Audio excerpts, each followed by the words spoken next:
여러분, 안녕하세요. 시니어 마실큐입니다.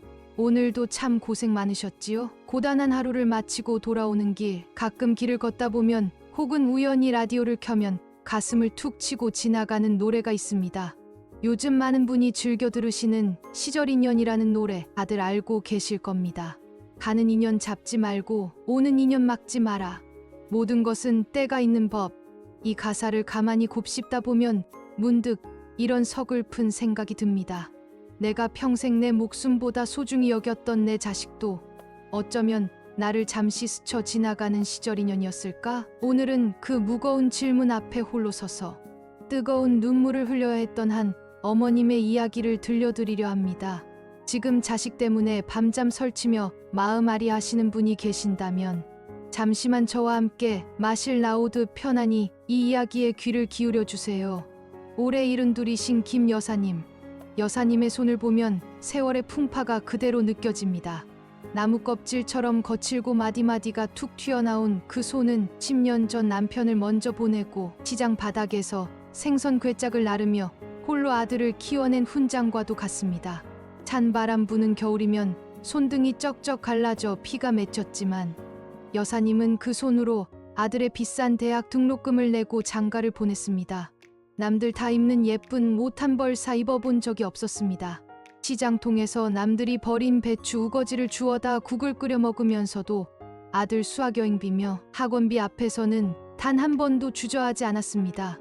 아들이 새 신발을 신고 웃으며 등교하는 뒷모습만 봐도 여사님은 배가 불렀거든요. 10년 전 아들이 사업 자금이 부족해 고개를 숙였을 때 여사님은 일말의 망설임도 없었습니다. 남편과의 추억이 깃든 평생의 안식처, 그 집을 팔아 아들 손에 몽땅 쥐어주었지요. 엄마는 괜찮다. 젊은 내가 살아야지. 이 엄마는 길바닥에서 자도 내가 잘 되면 배가 부르다.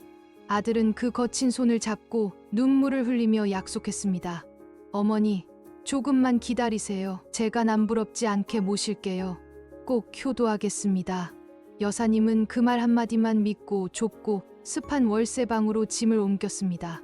곰팡이 냄새가 코를 찔렀지만 아들의 사업이 번창한다는 소식만 들리면 그 방도 대궐처럼 느껴졌지요.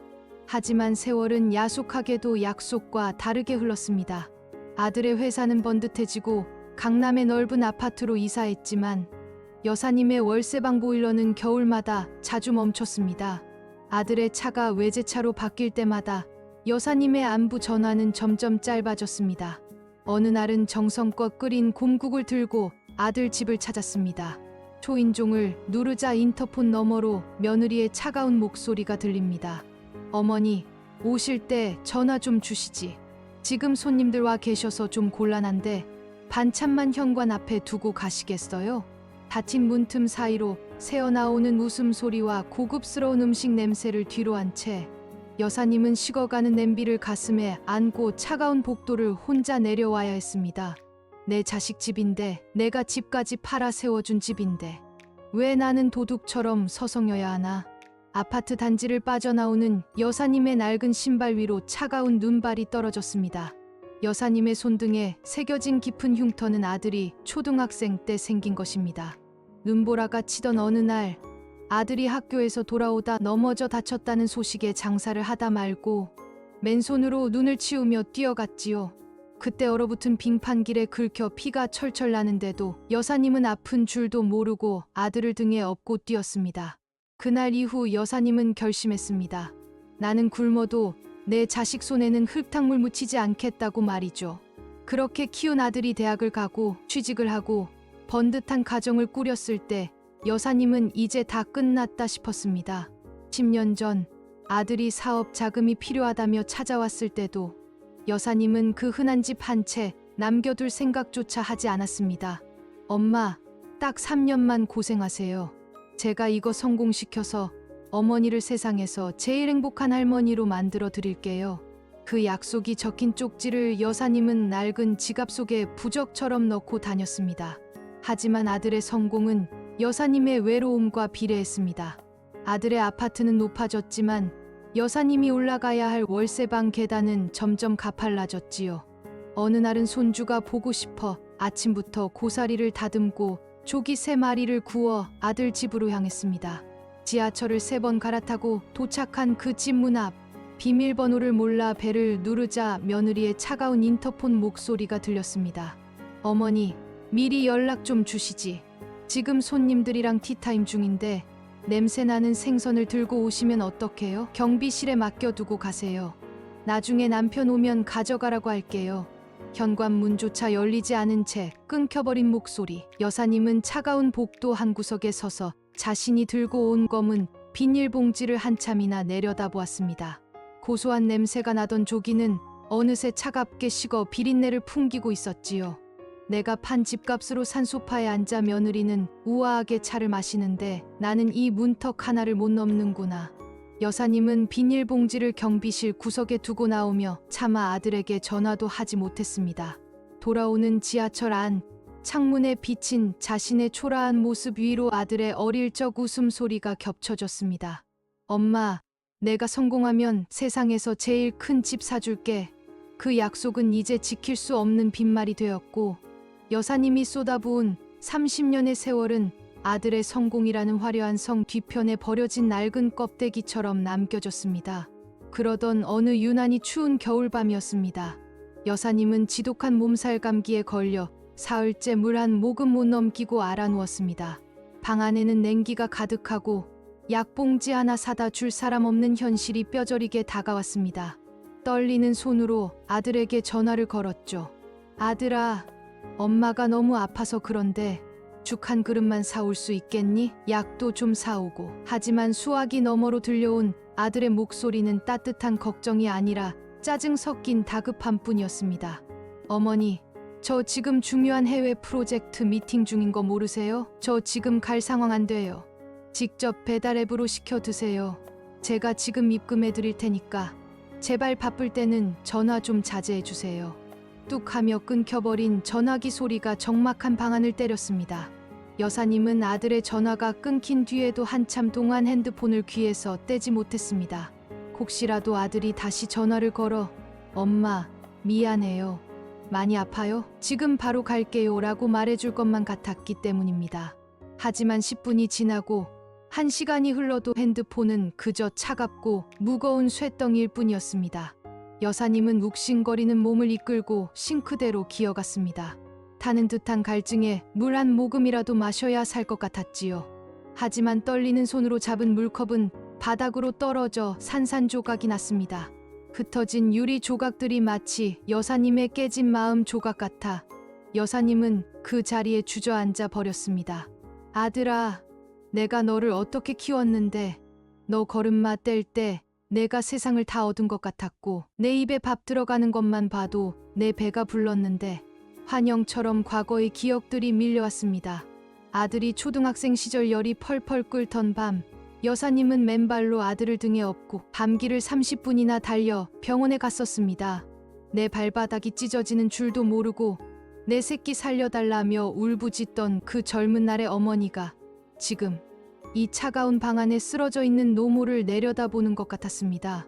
시장 구석에서 남들이 버린 배추, 겉잎을 주워다 국을 끓여 먹으면서도 아들의 도시락엔 늘 계란 프라이를 얹어 주었습니다. 돈이 없어서 전화한 게 아니란다. 내가 보내준다는 그 돈 몇만 원보다 내가 내 이마 한번 짚어주는 그 손길이 그리웠던 거다. 이 애미가 배달 앱을 쓸 줄 몰라 굶고 있는 게 아니라 너라는 존재가 그리워 굶고 있는 것이란다. 여사님은 어둠 속에서 홀로 신음하며 깨달았습니다.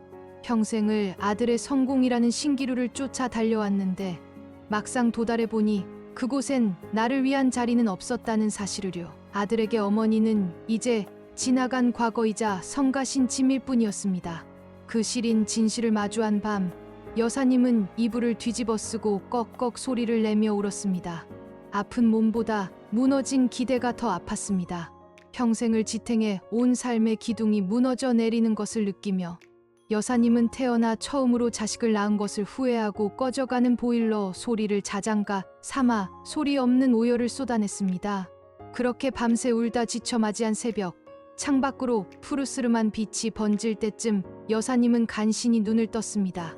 적막한 새벽 공기를 가르며 낡은 라디오에서 노래가 흘러나왔습니다. 요즘 많은 이들의 심금을 울리는 노래, 시절 인연이었습니다.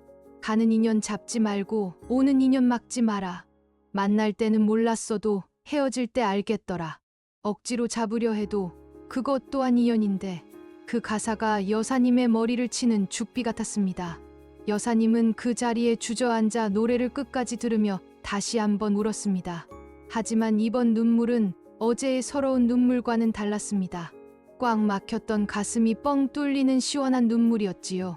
여사님은 깨달았습니다. 자식은 내가 낳았지만 내 소유물이 아니라는 것을요. 그 아이는 내 인생이라는 무대에 아들이라는 귀한 배역으로 잠시 출연해 나를 행복하게도 아프게도 했던 인생의 귀한 손님이었음을 이제야 인정하게 된 것입니다. 자식도 결국 내 인생을 잠시 스쳐가는 시절 인연입니다. 여사님은 자리에서 일어나 창문을 활짝 열었습니다. 차가운 공기가 들어왔지만 마음은 오히려 따뜻해졌습니다. 그래, 이제 너의 시절은 내가 살고 나의 남은 시절은 내가 살자. 너에게 기대했던 마음을 이제는 나 자신에게 돌려주마. 아들을 향한 원망의 끈을 놓아버리자 신기하게도 지독했던 몸살 기운이 조금씩 가시는 것 같았습니다. 자식이라는 족쇄를 풀고 나니 72의 나이가 비로소 나로 살 수 있는 진짜 시작처럼 느껴졌습니다. 여사님은 먼지 쌓인 화장대 앞에 앉아 참으로 오랜만에 거울 속 자신을 가만히 들여다보았습니다. 아들의 성공에만 매달려 사느라 정작 자기 얼굴에 팬 깊은 주름은 보지 못하고 살았지요. 여사님은 마른 세수를 하며 나직이 읊조렸습니다. 영자야, 고생했다.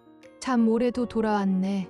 그날 오후 여사님은 아들에게서 온 입금 알림 메시지를 확인했습니다.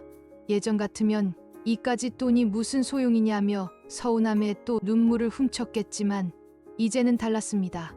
여사님은 그 길로 옷장을 열어 가장 깨끗한 옷을 꺼내 입고 밖으로 나갔습니다. 아들에게 구걸하듯 바라던 죽 대신 시장에서 제일 신선한 재료를 사다 자신을 위해 정성껏 국을 끓였습니다. 나를 먹이고 나를 보살피는 그 당연한 일이 이토록 뭉클한 것인지 여사님은 70이 넘어서야 처음 알게 된 것입니다. 여사님은 아들의 사진이 놓여있던 자리에 작은 꽃 화분 하나를 가져다 놓았습니다. 매일 아들의 소식을 기다리며 핸드폰만 붙들고 살던 시간 대신 이제는 동네 노인정 친구들과 차 한 잔을 나누고 못다 배운 노래 교실에 등록해 자신만의 시절을 노래하기 시작했습니다. 신기하게도 아들을 시절 인연으로 놓아주자 그토록 차갑게만 느껴졌던 아들의 목소리도 이제는 먼 나라 이야기처럼 덤덤해졌습니다. 미워하는 마음조차 사라진 그 자리엔 오롯이 나 자신을 사랑하는 마음이 싹 트기 시작했지요. 여사님은 이제 압니다. 비록 내 몸으로 낳은 자식일지라도 그 또한 신이 내 인생에 잠시 보내준 손님이었음을, 손님이 떠난 빈 방을 청소하며 슬퍼하기보다 그 방에 햇살이 잘 들게 창을 여는 것이 남겨진 주인의 몫이라는 것을 말입니다. 자식에게 서운한 마음이 들 때 오늘 김 여사님의 이야기를 떠올려 보세요.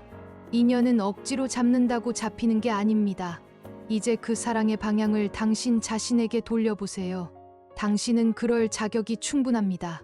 오늘 밤엔 자식 걱정 대신 고생한 본인의 가슴을 토닥이며 고생했다, 참 잘 살았다 말 한마디 해주시면 어떨까요? 자식은 자식의 길을 가고 우리는 우리의 찬란한 노년을 살면 그뿐입니다.